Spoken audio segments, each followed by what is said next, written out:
What's going on, guys? Welcome back to 100% Chelsea and welcome to your live sofa review, obviously here on the FanPark live set. So thank you to UFF for letting us use it for today. And I'm also joined by Scott and by Luiz, as we discussed, for the sofa review earlier on Twitter today. So we're going to go through some of your comments. We're going to go through other bits of content as well. We're going to talk about the game. We'll do our player ratings live as well.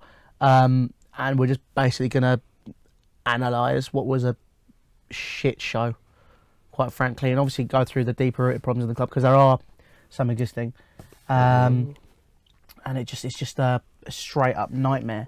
But let's get into the game first.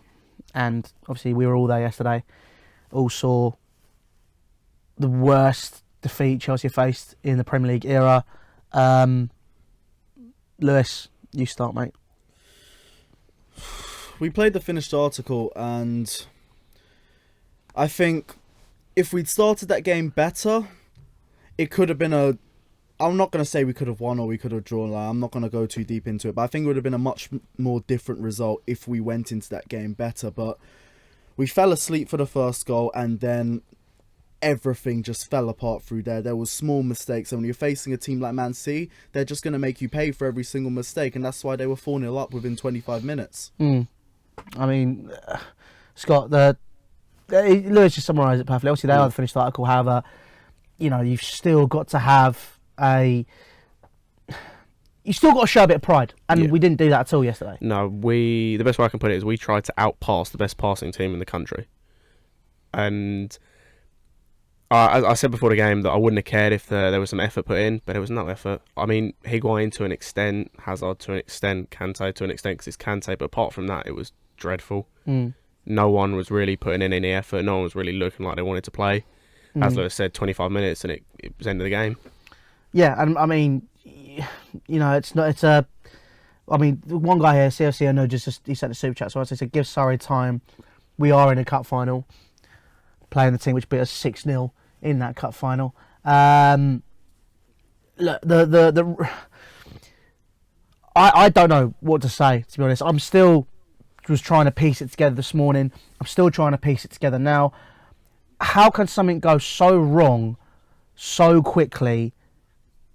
And obviously, me and you were talking about it on the way down. Like, there's an element of, we are in a state of transition. Is Sarri going to get that time though? I feel like Chelsea over the last couple of months, let's say from November, were a ticking time bomb in terms of you could see the little problems around the squad, but it weren't really being exposed like that. Like, we were a bit slow in attack, but we were still kind of getting results, like little draws here and there. We don't want that, but we're still getting results. January comes in and it's all just fallen on its head. Lost our last 4 away games. We've conceded 10 in our last 2.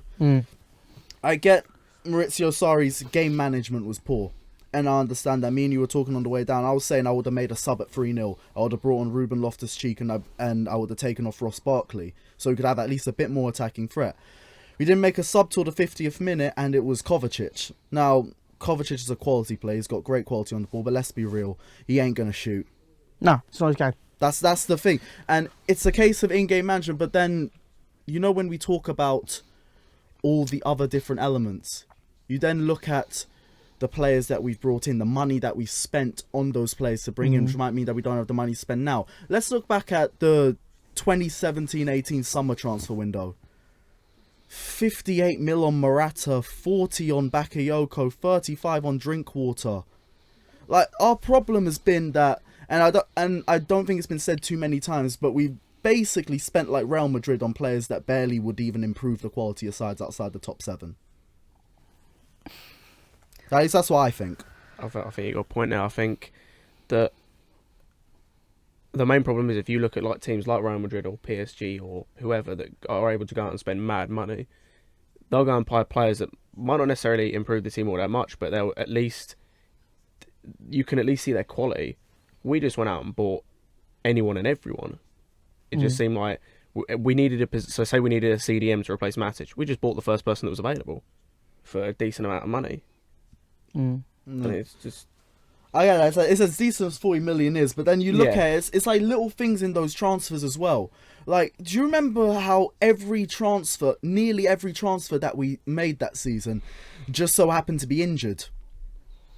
Take a little bit off the transfer fee. Little things like that. And I'm looking at it as like, I do think, to an extent, we've lost our ambition. And I think one of the other issues is that you remember, whenever we have bad spells of form in the team, Roman Abramovich would usually be coming down to Cobham, speaking to the team, trying to find the root cause of this problem. Where is he? He can't come into the country. Yeah, and well, therein I think is one of the issues. I think that like we keep saying, there's a more deep-rooted problem than the manager. Obviously, the manager, for me, like you've already stated it, but it's way Fulham are the only club who've conceded more goals than we have in the Premier League. We've lost our last 4 on the bounce. We've beaten our record twice for drubbings in the Premier League in 2 successive away games. And, you know, people are still banging on after Huddersfield saying, you know, we're back, you know, we're playing really well. We said it was Huddersfield. Look what happened in the next game. And there's you know, not saying any names, but, you know, I'm not, we're not representing everyone's thoughts. This is why that you've got someone who's sorry, and this is why you've got someone who is kind of sat on the fence in me, and obviously you are more one way than a little bit now. Yeah, what are you now? I'm more towards Sarri out, but it's not totally down to Sarri is my reasoning for that. Yeah, well, no, I agree. But I think it's kind of a case of, look, there's people that are trying to... Well, I'm not here to make a whole debate saying he has to go, you have to do this, you have to do that. I'm not here for just views. I'm not here to just say something. And there's people that left after 25 minutes who say they represent fan bases and all of that, and they don't do that, quite frankly. And, you know, like I said, not naming names. But look, we're here to have an actual debate. We actually have to have an actual discussion. Let's go down the reasoning as to why there is an issue right now at Chelsea. We've already found one in Roman Abramovich, to be honest, isn't allowed in the country. So the way he runs the club and the way he did stuff, i.e. going down to the ground, in Cobham and stuff and sorting it out, he can't do that anymore. He physically can't. We don't have a director of football. I think that's another one. Player power is another issue, and there's no doubt that it's not. Yeah. People saying that we don't think that there isn't an issue, and you know it's just down to it or whatever. It is an issue. There's no doubt about it. Can I bring up something on that? Go on. I don't remember where I saw it, but it was a John Obi Mikel quote, and he was saying that if we were playing poorly, and at half time there'd be John Terry throwing stuff around the dressing room, players holding onto each other's necks.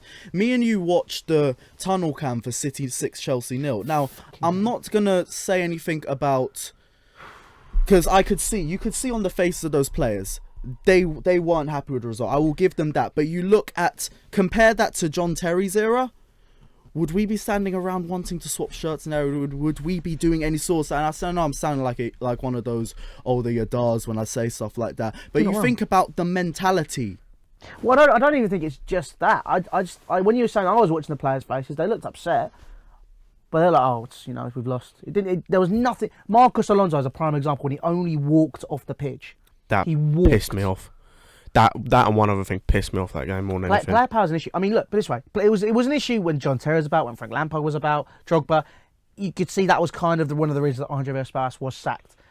But these were players that, for me, wanted the best for our club. They wanted to do it the right way. They had their heads screwed on.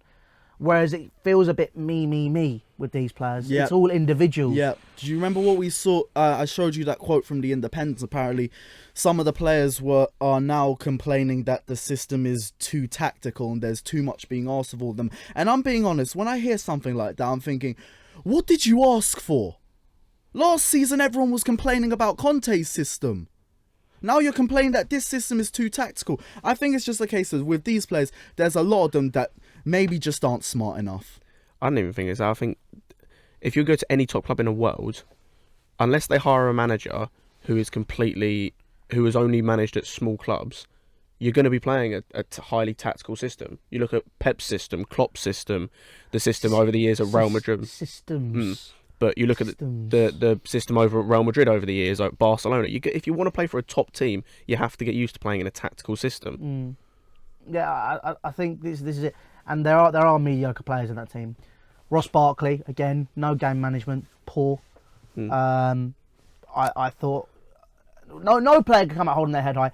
Azpilicueta has been, we've been so worried about him at the fullback for a while. Yeah. As a fullback in a possession-based system, he is going to have to push higher up the pitch. And when he's there saying to Sorry in the games as the season was going on at the beginning, saying, "Look, I don't know if I can do that. I can't." He keeps doing it. It doesn't work. It doesn't make sense. And again, this to me comes down to the point where I say Sorry needs to adapt, and that's a rule of thumb for life. Here's the thing, though. In general, adapt or die. But Here's the thing for you. Let's look at right back. Azpilicueta, let's say he's playing poorly. Who do we put there? Zappacosta. This is the thing. You look at the bench. There's not really much you can put there. There's questions for up front if you want to talk about the youth and Hudson-Odoi and Loftus-Cheek, and I get that. But if you look at the back, bar our best back four, you could put Andreas Christensen in to swap one of the centre backs. But other than that, there's not much. There's been cases for Emerson. I get that, and Emerson's had good games where he's shown that, but he's also had bad games as well. Emerson for me is again a mediocre player. Marcos Alonso, mediocre. Marcos Alonso is terrible. Emerson's better, but it's a mediocre player for a poor player. It's not exactly a this is. But I mean, I said this at the beginning of the season, and again, there's me saying something again, which has been proved right.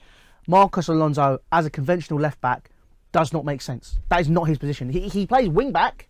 That's fine because there's cover. There's a third centre half for him to kind of have that leverage to go up the pitch and not come back like he normally does. At left back, you've got David Luiz and Rudiger. Rudiger, yeah, decent player. Again, respect what he did coming over to the fans at the end of the game. Luiz has proven, against the top teams in a back two, he cannot do it. And we've known this since we signed him the first time round, where he's a liability in that position.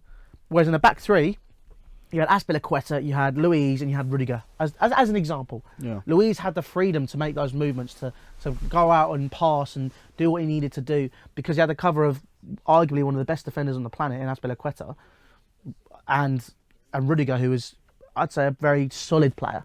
But I think the biggest thing is at centre half, we are struggling there. We're struggling at fullback. Azpilicueta should be being played as a centre half, in my opinion, alongside Luiz or alongside Rudiger.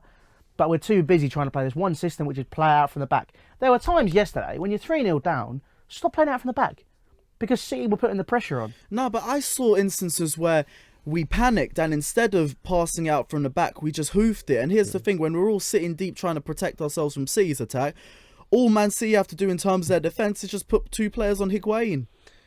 I think Higuain's the one player who can kind of hold his head high, because he was making runs similar to Bournemouth and he just wasn't being found.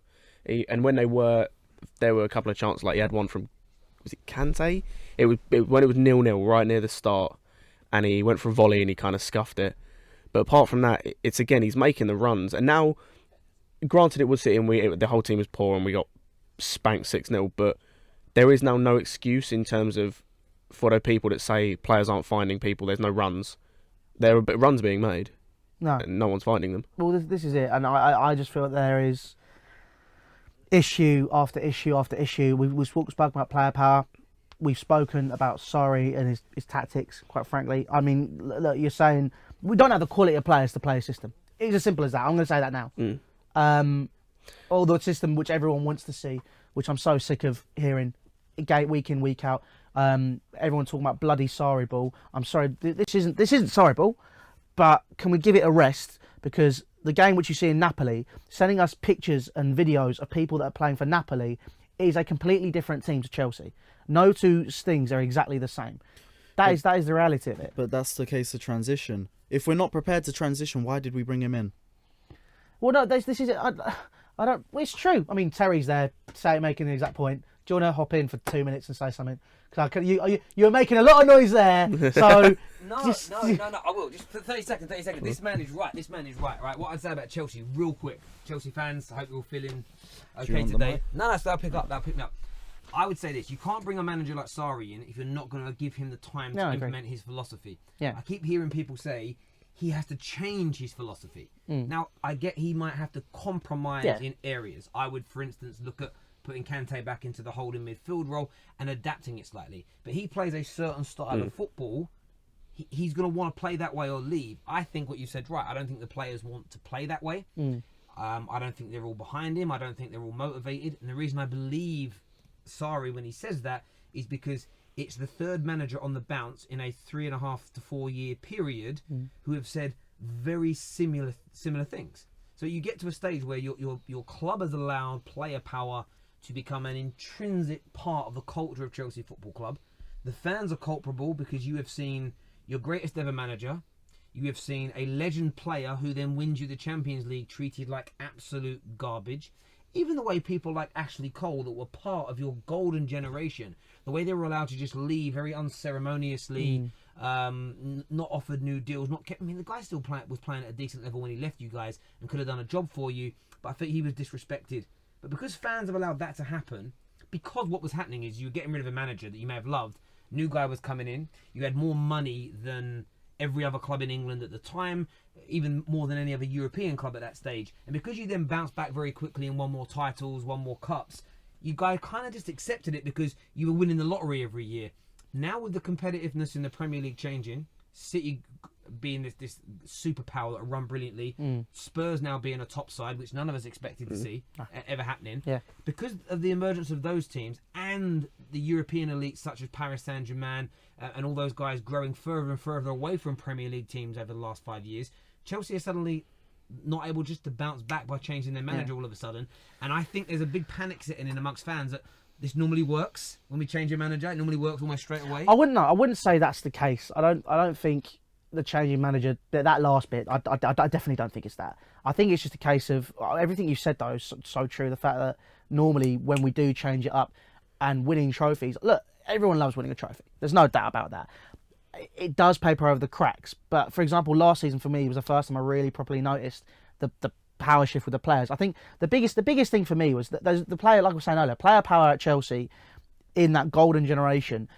Yes, it was an issue, but at the same time, because you had that spine of phenomenal players and almost players that use the player power for the club rather than to better themselves, in my opinion, I feel that it worked out. And that core's now gone, and what you're left with is the remnants of that. Yeah. And it's evolved in a different way, and I think that younger players now, beyond the Drogba, Terry era of football players, I think they are more sensitive. I think they do need an arm around them a lot more. Now, I've seen that at my club, Manchester United, with Jose Mourinho, and in terms of he didn't do the right things to manage them. But equally, 6 or 7 months in, and for me, I mean, Eden Hazard said it in an interview when they questioned him about Sarri's comments about you, and his actual words were, "I don't care what the manager says." For me, I think if my manager has a go at me publicly or privately, I should care. And I truly believe, by the look on his face and the way he said it, I don't think he gives a damn, because he's in control at Chelsea. If me and the boys in the dressing room play,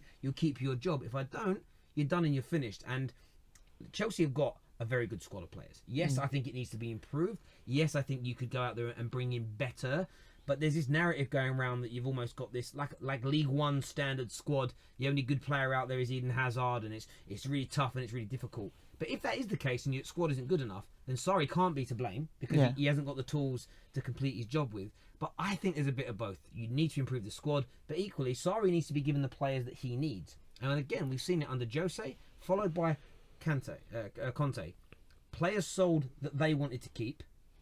Not enough time to develop youngsters, i.e. Kevin De Bruyne and Salah being sold before they were at their best because they weren't ready-made stars. Lukaku, because they were not ready-made stars. The club's decision. No manager sells or buys players at Chelsea for over a decade. They have an input, but they don't make decisions on these things. And they were part of the reasons that those managers fell out. Matic being sold, Conte didn't want that either. He wanted him to stay at the club. And on top of that, not landing and bringing in the personnel that they want to fit their style and system. And it comes to a point, and the one thing Chelsea don't have that Barcelona do is a philosophy of style that you bring a manager in to say you're going to play our style of football and these players suit it. Chelsea, it used to kind of be, without being disrespectful, like a millionaire's Stoke. It was quite pragmatic football, but with brilliant players, big, strong, skillful, and it wasn't ever like Barcelona-esque or Arsenal in their best. It was effective, a very pragmatic style of football, I think it was. The problem you've got is you've gone through a few managers now where you've tried to change the style, but you're not giving them the tools, the personnel, and most importantly, time to implement it. So I feel really sorry for Sarri, but he's falling into the same trap that the previous two managers have done. He's taken the fight with the players public. He's taken his fight already with the board kind of public in some of his comments yesterday about, I don't know where the president, I think he referred to. He was talking about Abramovich, he talked about him as the president, don't know where he is. it sounds like don't really speak to him. So he's taken these fights very public. I don't agree with that, but equally fans have to look at it and think, 3 managers on the bounce have done the same thing. We need to start looking inwards. We need to start challenging that. Or too many fans scared to, because Abramovich is the reason that you've had the success, and are people scared to bite the hand that feeds? That's a question I'd ask. But I'm going to leave you guys to chat about that. I've hijacked enough. I've got some broccoli and chicken. Oh, very nice. Enjoy it. See you later. Thank you. I mean, okay, so Terry's made the point there of saying Sarri's taken that public. It's 3 managers. You are the manager of Chelsea Football Club, the pair of you. Actually, Javon, can you capture this, please?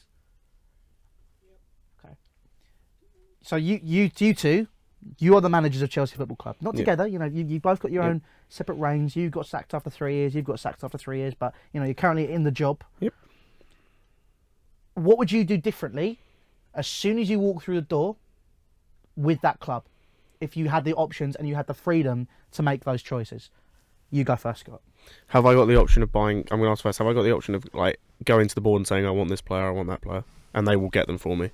Then I'd focus on number one. I'd focus on that defense. I have to focus on that defense. It doesn't matter anything. Nothing else matters. I need to make sure that defense knows exactly what they're doing every single game, because at the end of the day, that's the one thing I feel he hasn't done at the club. Sorry.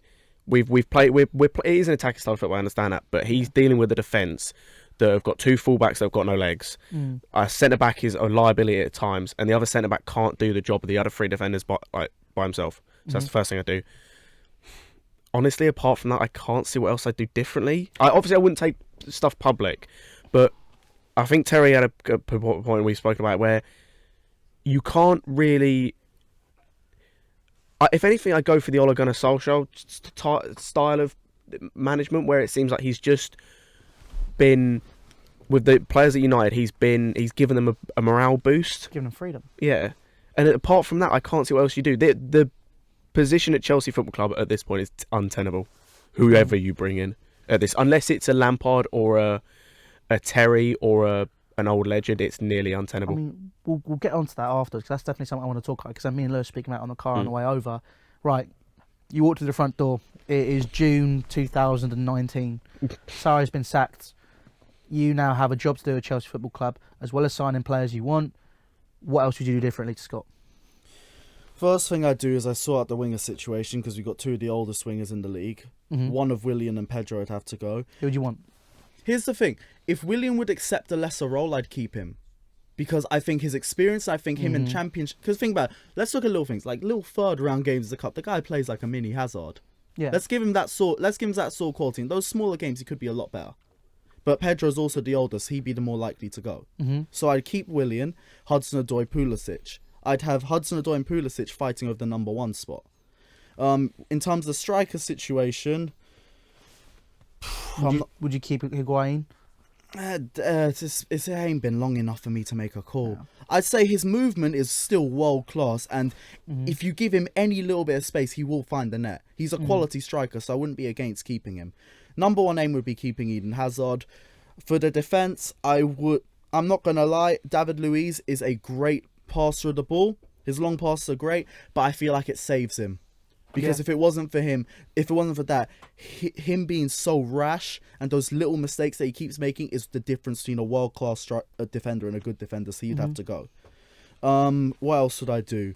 Would you consider... I'm now outside of the squad. I'm looking outside of that. I'm looking at directors of football. Yeah. Oh, you're looking at I'd I'm insist on philosophy. a director For of football philosophy, company. They call me Mike Bassett for a reason, Lewis. For philosophy, I play a defensive style because the team's more suited to it. Okay. And I played... Because even when you look at us under Sarri, I'm looking at games like Watford away. Brilliant on the break. But we were trying to play a more possession-based football. At home. Yeah. Like Manchester City at home as well. Yeah, if I know you're talking about don't worry. We're not talking about the away game. No, but the fact stays the team is built for a defensive team on the break.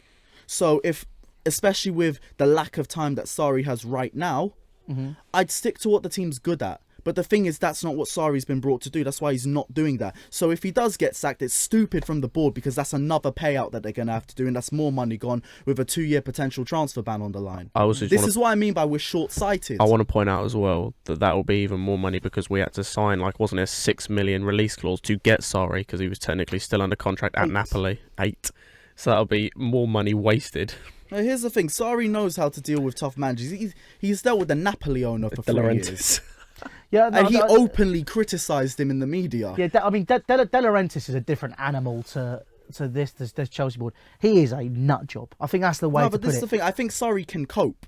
He can, but what I'm saying is, there's ineptability and being mental. I think it's a case of this Chelsea board, to be honest, comes across as inept. It comes across as, apart from Abramovich, but we don't see him, it comes across as they have no competence in their job. Well, see, and I said yesterday, I put a tweet out saying, look, if you think that this squad can get top four, if you think that there aren't more deep-rooted issues at this club, then you're blind. I put Marina out. That's my opinion anyway. I saw that, yeah. And I've been that for years. You look through the comments of that, I'm being called stupid, dumb, all this type of stuff because I've said Marina out. Because she's the mouthpiece of Roman Abramovich. She works alongside him. She is his number 2, but she is not the overarching... I personally wouldn't say that she is Roman 2.0. No, she's not. She doesn't look like the type of person that when it's all going wrong and Roman's not available, she doesn't look like the type of person who's going to come down on him like a bloody sledgehammer. Yeah, and exactly. But this is it. And I mean, I don't have confidence in her in her job. Look, she's great at getting deals across the line. Absolutely. Don't get me wrong. I think she's superb at that, and that was people's argument after this transfer. Pulisic, Higuain. We made some good signings. It looks solid, and she's given herself a saving grace. But again, this is the short termness. This is the fickleness, which I always talk about. And if you look at my track record about being right about stuff when it comes to negative stuff at Chelsea and having a glass half empty mentality, 80% of the time I'm pretty bang on. This club needs a director of football, and that's my opinion. So if I was to run the club, for example, director of football, I'd work alongside them because let's be honest, Chelsea don't have the manager role anymore. You sign a contract, you're head coach, and that was the issue with Conte. If Conte had signed a contract which is manager, that'd be fine. But you'd have a director of football. Big fan of either there was Belletti and Michael Ballack we were linked with. Big fans of them. Ballack especially. He looks like he's got his head screwed on. He's got a large knowledge of a few leagues. And yeah, he's worked. I want to say he's worked with other clubs before, like other clubs in similar roles. I could be wrong, or he's at least worked alongside like. Well, he was Leverkusen and like a player coach at Leverkusen at the end. So I think it's a case of this is a guy who understands Chelsea Football Club as well. Yeah. Cares about the club. He did a fucking fan cam with me after we beat Everton 5-0. He just stopped and right, let's go. I'm like, oh, okay. There's nothing I can't ask you. There's nothing like that. So no, just go. I miss when we were on the other end of scores like that. Yeah, I miss that as well. But it's kind of a case of like, look, it's a big thing. Wow, there's 1.3 thousand people watching. Thank you very much for all you that are watching as well, by the way. Hi. So. But yeah, it's kind of a case of I'd have a director of football. I'd want to be guaranteed security. That's the big thing for me. I'd say, look, I want 2 years, and I'd go in with that mentality straight away, saying, look, I bulldoze straight away. I say, look, these are the issues. This is this is that. The reason Fergie did so well at United is because he had absolute control. If I sign a contract, I'm not signing it as head coach, and that is where every manager at Chelsea for the past 4 years has gone wrong. That's why Conte didn't work. That's why Sarri's not working currently because of the short-termism of the board of how we operate as a club. Mourinho went in with the manager role, and that was written on the contract, but he wasn't given it. So there's been massive issues, but that's what I do anyway. But obviously, leave your thoughts down in the comment section below. Thank you very much, Javern. But yeah, it's kind of a case of that's how we need to roll. Chelsea does need a massive revamp. It needs a rebrand. I think there's so much more that needs to be done. This is from the board, the manager, the players. The mentality has to change. If this is the kick up the arse we needed for the next 18 months with Sarri, fine. I'm fine with that. We lost 3-0 to Arsenal. Obviously, I wasn't happy with the piping. I'm not happy with this piping either. But it helped us win the league. It helped us change our mindset. It helped us move forward. That is my mentality. And that's what I've been thinking about for the past day, where obviously I lost my shit last night, and rightly so. I mean, it was a review after the game, waking up at 6:30, having had no sleep as well. Basically, I left at 6:30. I'd been awake for 36 hours at that point. So that's probably why I was so angry as well, to be honest, to see that shite. But I mean, yeah, there's so much more. But I mean, one thing we do need to look at, obviously we asked you guys some stuff earlier. Javon, can you capture this, please? We on? Awesome. So obviously we put a tweet out earlier. This is going to be a new segment that we do. And it's called, we're going to call it Twitter Reacts, obviously. And we can change the name because everyone has Twitter Reacts and loads of stuff as well. We put out a tweet earlier saying, send us your thoughts of yesterday's poor showing below. and we've had a few responses. So thank you to you guys for all sending in responses. And we're going to go through a few of them now. One of them I want to look at is we'll start with something a bit more lighthearted. It is taking the piss out of us, but it's quite a good one. It comes in from Pele Bertie, and it says Huddersfield crying. Man City, hey, what is it? Huddersfield, Chelsea beat us 5-0. Man City, hold my beer. That's one we'll start with, and we'll just leave it at that. But we got one here from Peter Fabry, says overpaid bunch of fuckers. Gary Lee says utter shite. Yep. Father CFC 216 says too many pussies, but we still keep them. It's like being in a relationship and you just carry on for the sake of the kids. Wow, I mean, yeah, jeez, it's a start, but I mean, this is another one here. It's literally the same stuff. Lost for words, to be honest. Losing 4-0 to Bournemouth is utter crap. Losing 6-0 to City is beyond unacceptable. Don't know what to say anymore. And then we'll go into this one, which is something which we love talking about, especially me, because apparently I have an agenda, even though I don't. Is this Jorginho by chance? It is Jorginho! Wish Jorginho was more physical. I'm sorry. When I say adapt, for example, under sorry, you know what Terry's saying about playing Kante deeper as a DM, blah, blah, blah, and stuff. People saying it's your dial, all of that. I'm not saying move Jorginho forward. I'm saying adapt the system to what we have. Because like in life, in general, it is adapt or die. Yeah. And if you don't agree with me, I don't really give a shit. I personally would like to see a 4-2-3-1. Maybe. Just attempt it. Have a look at it. I'd like to see Jorginho and Kante sitting together. Kante has adapted fantastically to his position.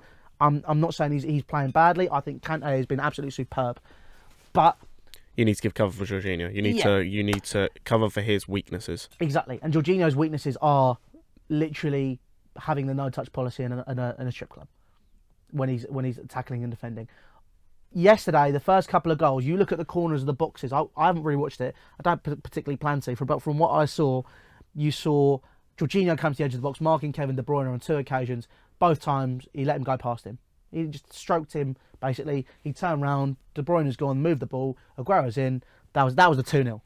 That was how the 2-0 happened, in my opinion. Players not keeping track of players, and obviously there was other players as well that weren't doing that. But for me, Jorginho was a player I focused on the edge of that box because I wanted to see how he was dealing with the pressure. He can't cope with it. That's my opinion anyway. And I just feel that there's so much more that could be done. And I just think maybe if he had some cover, who knows, we could give that a go. But that's the nature of the beast, unfortunately. CFC Sports says, what does everyone think? Why does everyone think Ruben Loftus-Cheek got Ampadu as the proper reason to get top 4? Last goal was a Loftus-Cheek mistake. Very simple. I don't think they're the reason to get top 4. I think it'd be nice to blood them. Yeah. I don't really know why he's seeing that one mistake as a reason to not start him. I thought Loftus-Cheek offered quite a bit when he came on. He was driving down into Man City's half on multiple occasions. Yeah, I agree. Yeah, I get his point though in terms of and this comes down to the issue of not having the squad, where for us to get top 4, we're relying on players that have either barely featured, i.e. Ampadu, or are featuring but have never been in a situation where they have to contend for top 4. They've never been in a top 4 club, effectively. And I do think that is a bit of a worry. But again, that just comes down to squad and not getting players in. Yeah, I agree. I think that's just a mentality issue. I think there's so much more. Like we said, we've already addressed. There's so much to it. There's one I just saw here, which will be the last one we do because we've got a couple of other bits we want to get on and touch on this live stream as well. Where is it? I've lost it. It's gone. There it is. I think that Sarri has to take some of the blame, but we have not addressed issues when we have won. Conte wanted to flip his title-winning side. He relies on managers pulling off master jobs and winning trophies, and that's cool. We don't always look to get better. That comes in from Jared Andre 3, and I agree. Now this is again. I'm going to go back to Conte.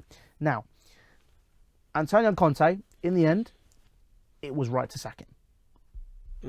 It was toxic. He wasn't happy. Stuff wasn't working out, and for the betterment of everybody, rather than shifting on 7, 8, 9 players, which we might not have been able to do, and obviously the way we run our transfer policy, we couldn't have replaced them with who he wanted, and all of that stuff. And it was better to get rid of one man rather than them.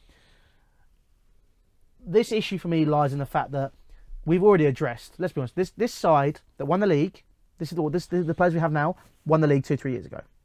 Okay. Realistically, though, let's be honest. That league title was a fluke. Now, I'm not saying we weren't the best team that season. We were amazing that season. We played some great football, but it was down to the tactics of the manager. That's what I think. I think he used what he had and he fitted square pegs in square holes. I do think to an extent, I agree with you, but I'd say it more as I think because Conte revolutionised English football to an extent with how he did with the 3-4-3. That's what got us there. Add to the fact that because we didn't have Champions League football, we had so many free midweeks. Those little things as well, they do come up to it. But I'll also say, you don't win a league title by fluke. No. You know what I mean? I don't mean by fluke. I'm not sitting here saying, I'm not being that geezer who called in during the FA Cups Man United game last year saying when Chelsea win the league, it's a massive fluke. That season we were the best in the league. That's because we revolutionised the system. That's because we played with the tactics 3-4-3, which no one hadn't said to him for years. No one could counter it. And he did what he needed to do with the tactics. It worked out. We lost 3-0 to Arsenal when we were playing Chelsea system. He said, we're going to do it my way now. He went and did it. Fantastic. We won the league. Superb. Thing we didn't do, in my opinion, with what was probably the third or fourth, maybe even fifth best squad on paper in the league that year, when we won it, we didn't go, oh my God, you've won us the Premier League. Right. What do you want? What do you want? And this is it. And this is where it goes wrong. He's there going, right, I want this one. I want to keep Matic. I want to bring in this player. I want to bring Alexandro. I want to bring in Lukaku. I want to do this. I want to do that. We moved too slow on Lukaku. We only put a bid in after Man United do it. After that, when they know that we've registered an interest. We sell Nemanja Matic and we replace him with Bakayoko, which on paper everyone thought was a great move. Again, Louis Beneventi was right, saying... I thought Matic should have stayed as depth. I thought Matic should have stayed as depth. We got rid of Nathaniel Chalobah as well, which was another player, which was good for depth the season we won the league. Again, another player I said, why did we get rid of him? He's better than Timo Bakayoko. Again, I was right. But it's kind of a case of you've got... We didn't go in and reinvest, and you've already brought the point up. Drinkwater, Morata, who else? Bakayoko, we've already said that window. We've invested in players that didn't improve the squad. Zappacosta came in that year, didn't he? Zappacosta as well. Emerson came in that year, but Emerson I think he's been the one exception. Giroud came in January. Yeah. Barkley came in January. He was the year before, but was injured, so he didn't play till that season. We brought him in January for 15 mil. Yeah.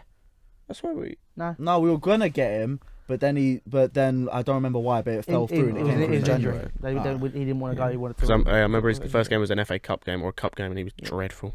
Yeah, I mean, this is it. It was Arsenal. But yeah, there's so much more that was there, and you know, we don't back our managers, and I think this is a time where we need to turn around, and the board need to reinvigorate themselves. They need to back a manager again. Why Fergie was so successful. If you didn't want to press someone from the press in the press conferences, you go in. Who's he? Yeah, he's a twat. Get him out. He'd then square up to him outside if they were there again, and saying stuff about his players. Players didn't perform. I mean, sorry, he does it. He yells at him in the dressing room. Goes, right, you've done this wrong. Blah blah blah blah blah. Yeah. There's yelling at him and wagging a finger, and there's kicking a boot at David Beckham's head. Because let's be honest, if it was me personally in that dressing room yesterday, I understand players need a bit more of an arm around them, and you'd say that if you were 4-0 down, 3-4-0 down at half time to the champions, when you beat them 2-0 at home. There wouldn't have been boots flying. There would have been food. There would have been all their shit. Everything would be flying at them because there's a lack of leadership for me, in my opinion, from that perspective. But I mean, I don't know. No. I was just gonna build on that and go back to the point I was saying about how the older team would have been going at each other. Yeah. But I don't feel like there's. I feel Sarri is. But in terms of players, I don't really know who's doing it. There's a couple. I feel like Rudiger is. If you listen to some of his interviews and some of his comments, like after the Bournemouth game, he's one of those players I can see who goes into the players. And we'll insert Lewis's clip obviously in here at some point, because obviously Lewis. As PF feel like is another one. He seems like a leader. He seems like he cares. David Luiz at times feel like he cares. But apart from those three, there aren't many. Hazard's a player that leads by example. Yeah, he will lead by example on the pitch. I feel off the pitch, not so much. Yeah, and I mean, and this is it. But I mean, there's so much more for us to talk about and go through. But obviously, we're going to be doing this every week. Twitter reacts. So obviously, make sure you get your comments in after the next game as well. But thank you very much, Javern. Last thing we need to do, because we did do it yesterday, because it was chucking it down with rain and the battery died and all that stuff. Let's do the player ratings. So Javern, can you capture this, please? Thank you.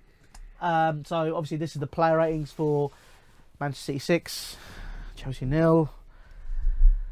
Fucking Christ. I mean, I wouldn't. No, you know what? Right, Lewis, this is your show. Lewis, Scott, I will chip in, but I would just want to hear what you two have to say about all of this. Let's get straight into the player ratings. I'll get them up on my laptop. I'll read them out. And Lewis, you can take the lead on this one. So we'll start and goal. Rodney. Or Kepa. For those of you who don't know, he's called Rodney now. He's not called Keith.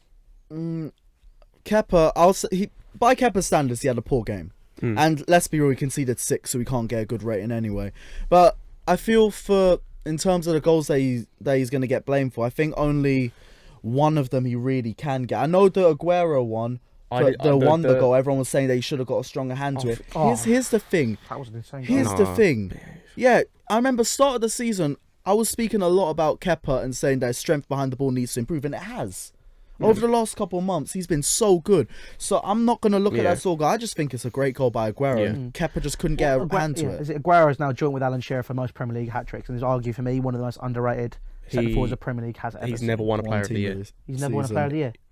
I think I read somewhere he's never won one team this season, did you say? Yeah, last season. He won, and I think he was only 5th highest goal scorer. Enough said. But I mean, he's an amazing centre-forward, and the goal he scored yesterday, fair play to him. Credit, superb. But yeah, the Mike only one put in a performance as well when he decided to award that penalty, and I wanted to slap him like most football. Well, it was a penalty though. It was. But It it was was Mike Dean being Mike Dean. To be fair, at least he was less Mike Dean than normal. There was no Red apart card. from that. There was no red card. There was no arrogance. Apart from There was no arrogance. It didn't look like there was much arrogance. Apart from the penalty I mean, thing. you are a licensed referee, so I mean, I'm going to take your word on that. Trust me, I've seen many a Mike Dean in a Sunday league. That's fair enough. But let's move on, Dave. 2 or 3 probably. 2. I don't see anyone. For me, no one in the team that's higher than a 4, and there's only one. No, there's 2 players that get a 4. There's one I'd give a 5. That's me being overly nice. Though. That's fair. I feel me. It's like you said, 6-0. No one can really get a good rating. That's why. 6. But I mean, Dave, I'd give a 2. He was very, very bad yesterday. I mean, it's the nature of the beast, unfortunately. Rudiger. Now, I said there was only one player I could give him 5. Just because of what he did post game. That's why I'm saying he's a 3 for me. In game, out of the back 4, I thought he was the most safe one out of the lot. Most competent. Yeah, I agree. I'm gonna say a 3 just because we conceded 6, and the reason he's gonna get more than Luiz is because of what he did at the end. Go on. I'm feeling to go. Based on the rest of the back 4, I'm feeling to go for a 4 for Rudiger, but I don't think I'm going any higher with anyone else. Okay, I'm going to go 4. I'll drop my rating, but I think, Antonio Rudiger, just for his... Yeah, for the stuff at the end, needs to be commended. I was down at the front, you were filming it. The way that he... The way that he came over straight away. Yeah, that's the thing, because I recorded the whole thing on the vlog. Rudiger just walked straight, head up, chest up. He's ready to do it. Yeah. He's happy to do it. I remember even... I could hear him mouthing to one of the fans, I came here to say sorry. Yeah, I came here to say sorry. He was like, I want to say sorry. Like, we are really sorry. He meant it. He was speaking to me and CFC Dave, just saying, like, look, just tell him we're sorry. And he's speaking to Dave, speaking to the guy, and saying, look, if you've got an issue, when he was waving at the guy, saying, look, if you want to throw something, if you've got a real issue, come say it to my face. And to be honest, I respect him so much for what he's done there. But I mean, what else we got? Here we go. David Luiz. 2. 2. Yep. I 2. don't think anything else needs to be said because we've addressed it already. Alonso. 1. Can we give him a 0? No, worst player on the pitch. He pissed me off. 1. Can we give him a 0? So predictable, man.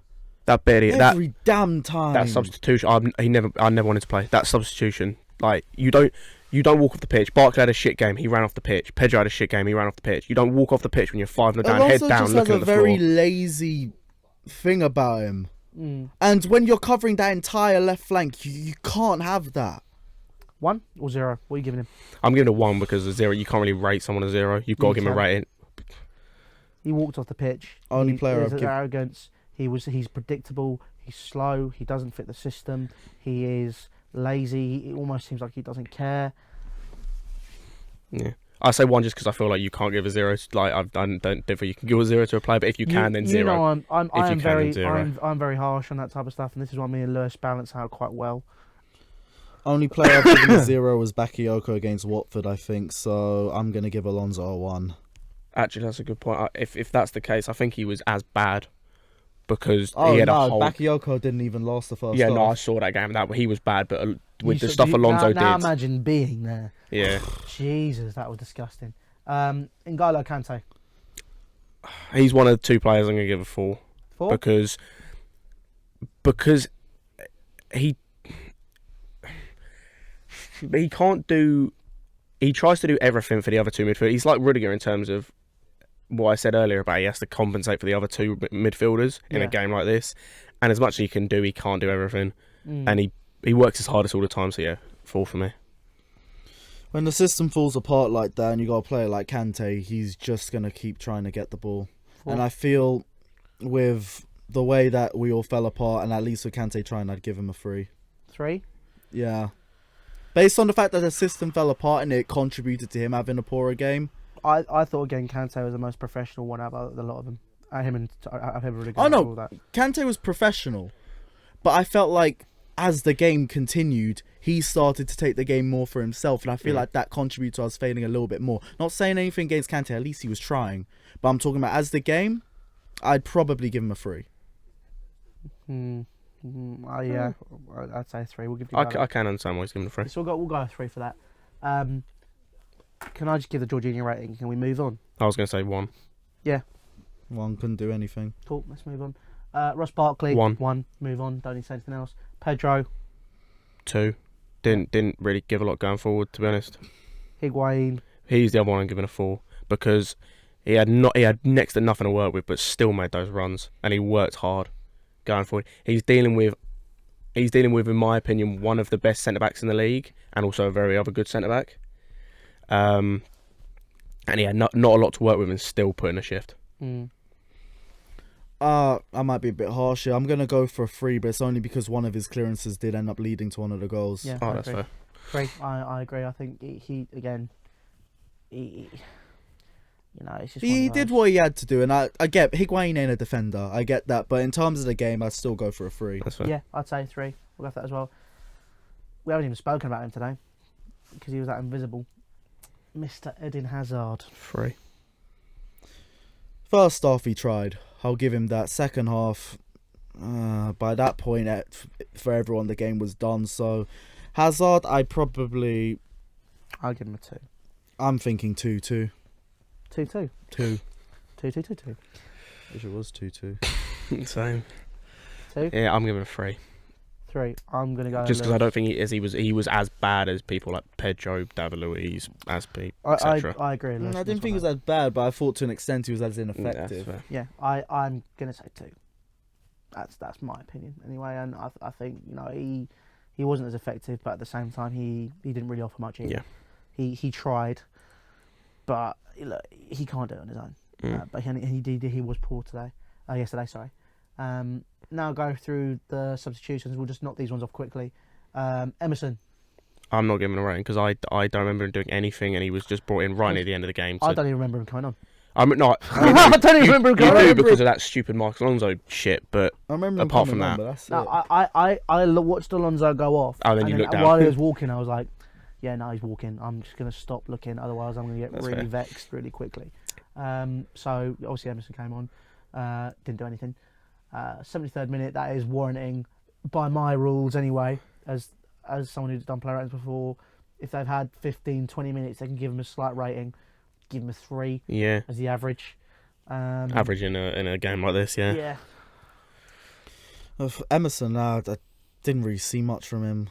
I mean, someone made this, I think it was Abril made the point, either in the cab on the way back or when we're off camera, that as soon as he came on, you saw Guardiola make them change the side they attacked, because he looked a bit more with it than Alonso did, not saying much, but he looked a bit more with it. They changed where they were attacking, went down the left-hand side for what was remaining. It's simpler with Emerson because he just covers space quicker. Yeah. He's just faster. Yeah. Okay. Kovacic. 3, just because he was better than Barkley, but again, it's not saying much, and he was okay.